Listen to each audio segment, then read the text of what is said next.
ഇന്ന് നമ്മളൊരു വീട്ടിലെ ഊണാണ് പരിചയപ്പെടുത്താൻ പോകുന്നത്. ഇത് മറ്റെവിടെയില്ല, കോട്ടയത്ത് കഞ്ഞിക്കുഴിയിൽ മാക്സിൻ്റെ തൊട്ടടുത്തായിട്ട് ഒരു ചെറിയ വഴി, ഒരു ഇടവഴിയുണ്ട്.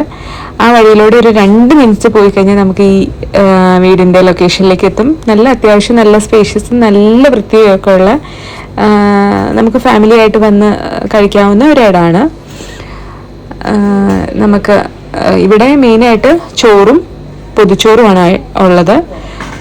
ചോറിന് 70 രൂപയും നമ്മൾ പൊതിച്ചോറായിട്ടാണ് വാങ്ങിക്കുന്നതെങ്കിൽ 120 രൂപയാണ് വരുന്നത്. പിന്നെ ഫിഷ് ഫ്രൈ അങ്ങനത്തെ എക്സ്ട്രാ വേണമെങ്കിൽ നമ്മൾ എക്സ്ട്രാ പറയണം. അവർ പ്ലേറ്റിൽ തന്നെയാണ് എല്ലാ കാര്യങ്ങളും ഉള്ളത്. ചോറ് വിളമ്പി കറികൾ ഓൾറെഡി അവർ നമുക്ക് ഒഴിച്ചായിരിക്കും തരുന്നത്. ഉള്ളിക്കറിയുണ്ട്, മീൻകറി, ക്യാബേജ് തോരൻ, അച്ചാറ്, ഒഴിച്ചുകറി ആയിട്ട് 2 കറി വരുന്നുണ്ട്, സാമ്പാറുണ്ട്, പിന്നെ ഒരു മോരുകറിയുണ്ട്.